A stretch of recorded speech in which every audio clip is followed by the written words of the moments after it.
시청자 여러분 안녕하십니까? 블록투나잇의 권성입니다. 첫 번째 소식입니다. 미국 증권거래위원회가 특정 ICO에 증권이 아니다라는 의견서를 냈습니다. SEC는 처음으로 ICO로 발행한 토큰이 유가증권이 아니라고 명시한 셈입니다.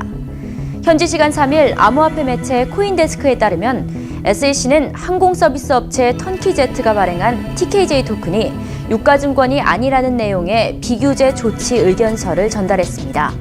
SEC는 이번 의견서를 통해 TKJ 토큰이 플랫폼의 개발과 운영을 위해 발행됐고 잠재적 수익이 아닌 즉시 사용된다는 점, 시장에서 판매하며 TKJ 토큰이 1달러에 고정되어 있다는 점, 또한 토큰이 TKJ 지갑 내에서만 이전할 수 있고 다른 지갑과 차단되어 있다는 점 등을 설명하며 유가증권에 해당하지 않는다고 봤습니다. 다만 SEC는 이는 SEC의 견해일 뿐 법적 결정의 성격을 띠고 있지는 않다고 밝혔습니다. 그러나 업계에서는 규제의 눈으로 암호화폐 시장을 바라보던 SEC가 어느 정도 태도를 바꾼 것 아니냐는 해석을 하고 있는 상황입니다. 전 세계 40곳이 넘는 중앙은행이 블록체인 기술 도입을 추진하고 있습니다. 현지 시간 3일 암호화폐 매체 코인데스크에 따르면 세계경제포럼은 세계 중앙은행들이 자체 발행 암호화폐인 CBDC의 블록체인 활용 방안을 검토하고 있다고 밝혔습니다. 세계경제포럼의 블록체인 및 분산 원장 기술 프로젝트의 담당자인 애슐리 란퀴스트는 여러 중앙은행이 CBDC를 연구하고 있다며 블록체인 기술을 적극적으로 검토하는 중앙은행은 44곳이 넘는 것으로 파악됐다고 전했습니다. 이어 그는 앞으로 2년 안으로 몇몇 중앙은행이 CBDC를 발행할 것이라고 예상했습니다.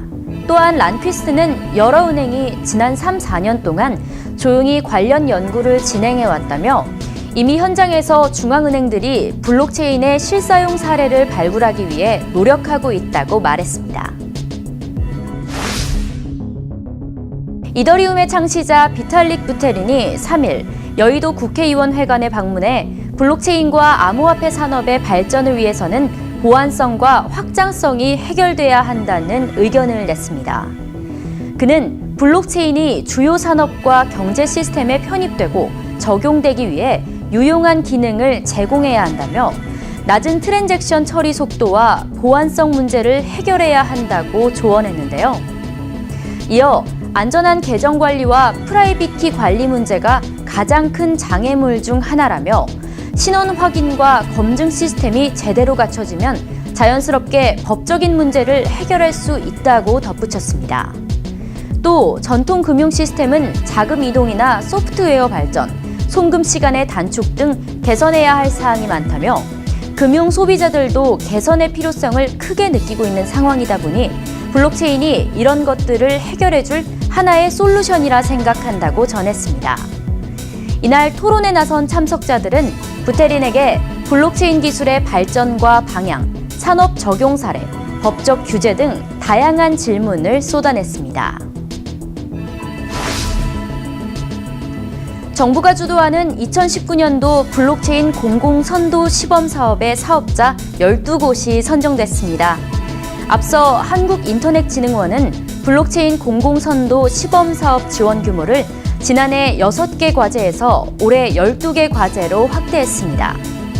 선정된 12개 과제에는 블록체인을 적용한 신뢰 기반의 기록관리 플랫폼 구축과 방위사업 지원을 위한 블록체인 플랫폼 구축 시범사업이 포함됐습니다. 인증서 없는 민원 서비스 제공을 위한 블록체인 플랫폼 구축 및 재난재해 예방 및 대응 서비스 구축에 대한 내용도 들어갔습니다. 또한 블록체인 기반의 스마트 병원 서비스 개발 시범 사업과 시간제 노동자의 권익 보호, 식품 안전관리 인증 서비스 플랫폼 구축과 전자우편 사서함 시범 사업 등이 있습니다. 마지막으로 블록체인 기반의 전라북도 스마트 투어리즘 플랫폼 구축 시범 사업과 전기차 폐배터리 유통 이력 관리 시스템 구축 시범 사업, 그리고 블록체인 기반의 REC 거래 서비스와 탄소 배출권 이력 관리 시스템 구축 등도 포함됐습니다. 이번 시범 사업에 참여한 사업자로는 국가기록원, 병무청, 방위사업청, 환경부 등이 있습니다. 글로벌 소셜미디어 페이스북이 암호화폐 개발을 위해 벤처캐피털의 지원을 요청하고 있습니다. 현지 시간 8일 뉴욕타임스에 따르면 페이스북은 암호화폐 개발을 위해 여러 VC 기업들의 10억 달러 상당의 자금 지원을 요청하고 있다는데요. 뉴욕타임스의 나다니엘 포퍼는 트위터를 통해 블록체인 프로젝트의 큰 매력 중 하나는 탈중앙화라며 페이스북이 외부 투자자를 유치하는 것은 이 프로젝트를 분산하기 위한 움직임이라고 전했습니다. 페이스북이 발행할 암호화폐는 외환 시장에 연동될 스테이블 코인이 될 것으로 전망되는데요. 지난해 12월 블룸버그 보고서에 따르면 이 코인은 페이스북의 메신저, 왓츠앱에 사용될 것으로 보입니다. 블록투나잇을 마칩니다. 시청해주신 여러분 감사합니다.